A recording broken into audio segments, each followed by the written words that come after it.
మహాభారతం సులభ శైలిలో సుభద్ర కళ్యాణం. రమణీయమైన రుక్మిణీదేవి మందిరంలో కళ్యాణ మండపం మనోజ్ఞంగా సిద్ధం చేయబడింది. సుభద్రార్జునులను వధూవరులను చేసి పెళ్లిపీటల మీద కూర్చోబెట్టారు. మంగళ వాయిద్యాలు ఆ మందిరమంతా మారుమ్రోగుతున్నాయి. సుభద్ర చెలులు పరిచారికలు కొత్త వస్త్రాలను ధరించి ఆభరణాలను అలంకరించుకొని పెళ్లి పందిరంతా కలియదిరుగుతూ తమ తమ పనుల్లో లీనమై ఉన్నారు. సుభద్ర కన్నులలో చిన్నన్న కమనీయ రూపం నిలిచింది. వెంటనే ఆ రూపం చిరునవ్వుతో వధూవరులిద్దరి ముందు నిలిచింది. బావను చూసి అర్జునుడు, అన్నను చూసి సుభద్ర పొంగిపోయారు. అర్జునుడు తండ్రి అయిన అమరేంద్రుణ్ణి స్మరించుకున్నాడు. బృహస్పతి, ప్రభుతి, గురుదేవులతో, అష్టదిక్పాలకులతో, మిగతా గణాన్ని అంతా తోడుకొని దేవలోకంలోని విలువైన వస్తు సంపదతో దేవేంద్రుడు సాక్షాత్కరించాడు. తనకు నమస్కరించిన కొడుకును కోడలిని మనసారా దీవించాడు. కశ్యప బ్రహ్మ పౌరోహిత్యం వహించాడు. అరుంధతి, శచి, రుక్మిణి, సత్యభామ ముత్తైదువులు పెత్తనం చేపట్టారు. దేవకీదేవి, వసుదేవుడు అందరినీ సాదరంగా సంభావించారు. ఇంద్రుడు తాను విశ్వకర్మ చేత నిర్మింపజేసిన అద్వితీయమైన తేజో విలసితమైన మణిమయ కిరీటాన్ని స్వయంగా పుత్రుని శిరస్సు మీద అలంకరించాడు. 1000 సూర్యబింబాలు ఒకే చోట ఉదయించినట్లు ధగధగాయమానంగా ప్రకాశిస్తున్న కిరీటాన్ని ధరించి కిరీటి ఆ కళ్యాణ మండపం నిండా దివ్యకాంతులను వెదజల్లుతూ విలసిల్లాడు. ఇంద్రుడు స్వర్గలోక పారిజాత పుష్పాలను అనర్ఘ రత్నాభరణాలను కోడలికి బహూకరించాడు. నిర్ణీత శుభముహూర్తంలో ఆ పెద్దలందరి సమక్షంలో అర్జునుడు సుభద్ర మెడలో మంగళసూత్రం కట్టాడు. మంగళ వాయిద్యాలతో పాటు అప్సరసల నాట్యాలు మనోజ్ఞంగా ఉన్నాయి. కశ్యప బ్రహ్మ మంత్రాలతో ఆ మందిరం పవిత్రమైపోయింది. ఆ విధంగా పుత్రుని వివాహాన్ని వేడుకగా జరిపించి ఇంద్రుడు అందరినీ ఆమంత్రణం చేసి అనుచరగణంతో అమరావతికి వెళ్ళిపోయాడు. అనంతరం శ్రీకృష్ణుడు బావమర్దిని, చెల్లెలిని బంగారు రథంలో ఎక్కించి ధర్మరాజు దగ్గరికి వెళ్ళమని పంపించాడు. దారిలో శ్రీకృష్ణుని సోదరిని తాను అపహరించుకొని పోతున్నట్లు భ్రమపడి తనను ఎదిరించిన పృథు సవాసాదిపుర రక్షకులకు యాదవ సైన్యాలను చికాకు పడజేసి తన శస్త్రవిద్య పాండిత్యం సుభద్ర కొనియాడుతూ ఉంటే అర్జునుడు నిరపాయంగా ద్వారకా పట్టణాన్ని దాటిపోయాడు. పుర సంరక్షకులు పంపిన సుభద్రాహరణ వృత్తాంతం పురస్కరించుకొని బలరాముడు క్రోధావమానాలతో గూర్నిల్లుతూ యాదవ వీరులందరినీ వెంటబెట్టుకొని ద్వారకాపురానికి వచ్చాడు.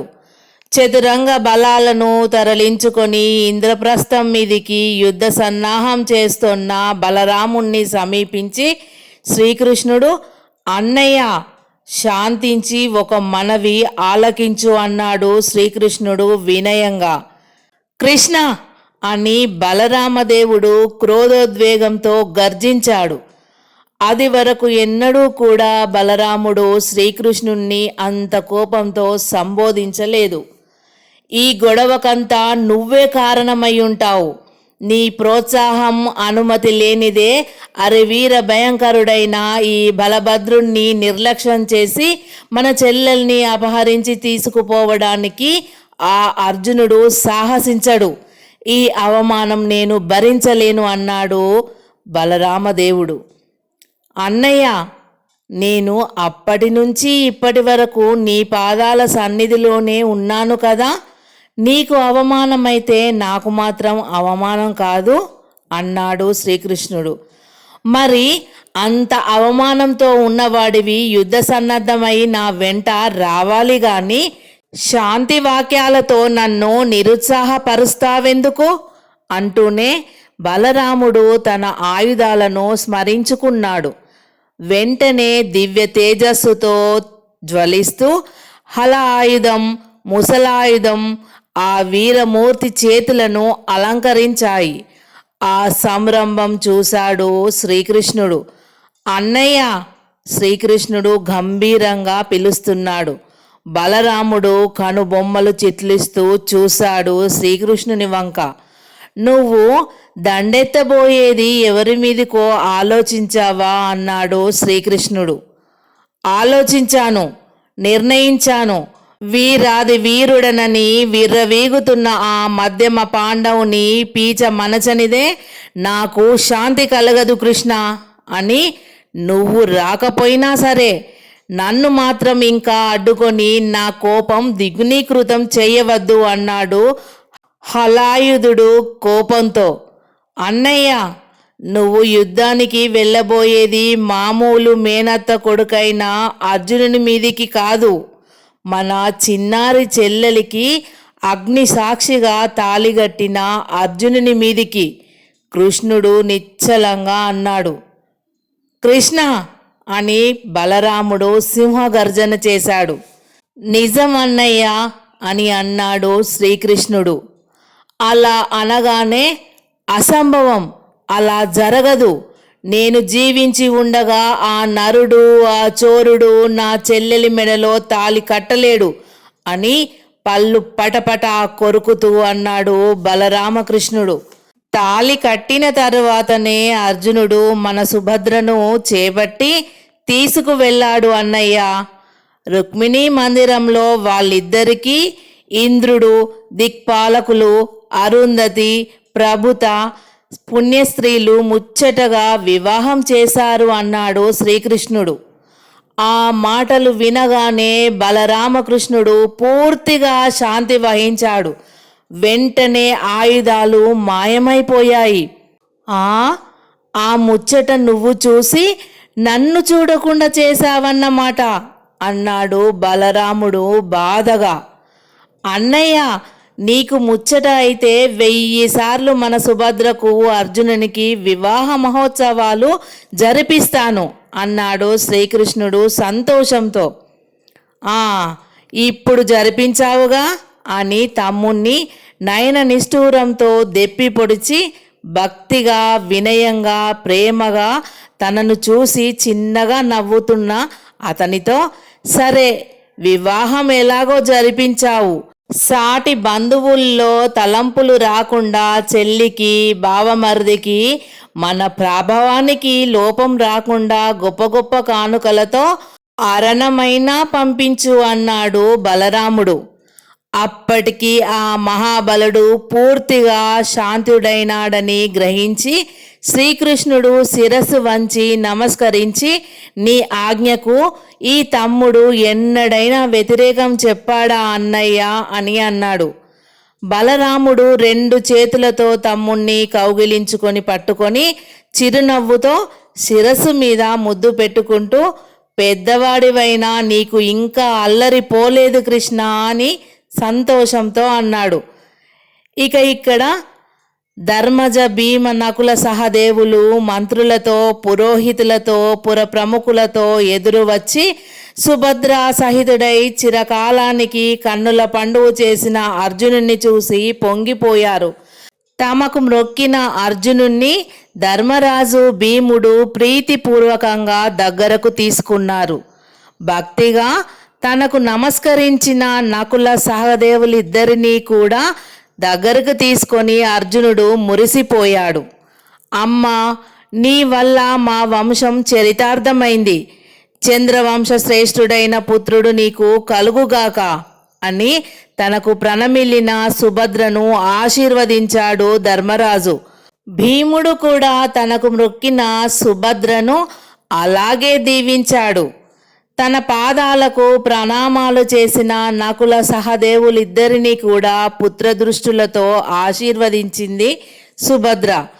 ఆ విధంగా అన్నదమ్ములు ఒకరినొకరు సంభావించుకొని దిక్కులు బ్రిక్కటిల్లేటట్లు మ్రోగుతున్న మంగళ వాయిద్యాలతో మహావైభవంగా పురప్రవేశం చేశారు.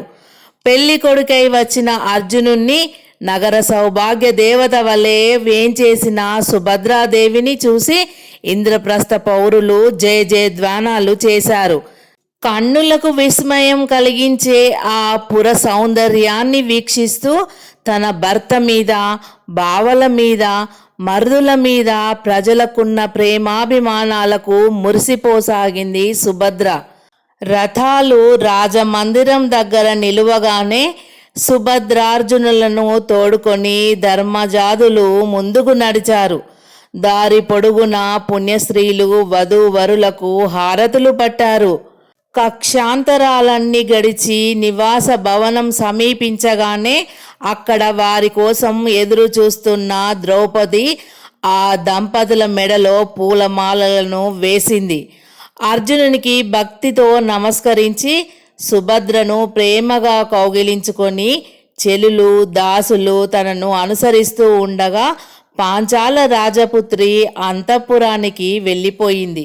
ధర్మరాజు అర్జునుణ్ణి తోడుకొని భీమ నకుల సహదేవులు వెనువెంట వస్తూ ఉంటే తల్లిని సందర్శించడానికి అభ్యంతర గృహానికి నడిచారు. ఆనాడు ఇంద్రప్రస్థమంతా ఉత్సవాలతో వేడుకలతో మంగళ వాయిద్యాలతో పరవశించిపోయింది. అర్జునుడు ఇంద్రప్రస్థం చేరిన కొన్నాళ్లకు శ్రీకృష్ణుడు తల్లిదండ్రులతో భార్యలతో తమ్ముడైన సాత్యకితో అక్రూరాది పెద్దలతో కృతవర్మ ప్రభుత వీరమన్యులతో రథ గజ తురగ పదాదులు తనను కొలుస్తుండగా మహావైభవంతో ఇంద్రప్రస్థం చేరాడు. ఆ వార్త తెలిసి ధర్మరాజు తమ్ముళ్లతో బంధువులతో మిత్రులతో బ్రాహ్మణులతో ఎదురు నడిచి సాదరంగా వారిని రాజమందిరానికి తోడుకొని వచ్చాడు. అందరికీ విడిది ఇండ్లను ఏర్పాటు చేసి వసుదేవుణ్ణి దేవకీదేవిని తల్లి దగ్గరికి పంపించి రుక్మిణి మొదలైన వారిని ద్రౌపదీ నిలయం చేర్పించి కృష్ణ సాత్యకులను తన భవనానికి తీసుకువెళ్ళాడు ధర్మరాజు. తమ్ముళ్ళు నలుగురు బావలను ప్రస్తుతిస్తూ పరాచకాలు ఆడుతూ ధర్మరాజుని అనుసరించారు. కొన్ని రోజులు బంధువులందరూ సంతోషంగా గడిపిన తరువాత వసుదేవుడు అల్లునికి కూతురుకు గొప్ప గొప్ప కానుకలను ఇచ్చి యుధిష్ఠిర భీమ నకుల సహదేవులకు వేరు వేరు బహుమతులను ఇచ్చి భార్యతో కోడన్లతో సపరివారంగా ద్వారకాపురానికి వెళ్ళిపోయాడు. శ్రీకృష్ణుడు పాండవులను విడువలేక, పాండవులు శ్రీకృష్ణుణ్ణి విడువలేక మనసులు మమతలను నిగ్గదీసుకుంటుంటే నివారించుకోలేకపోయారు.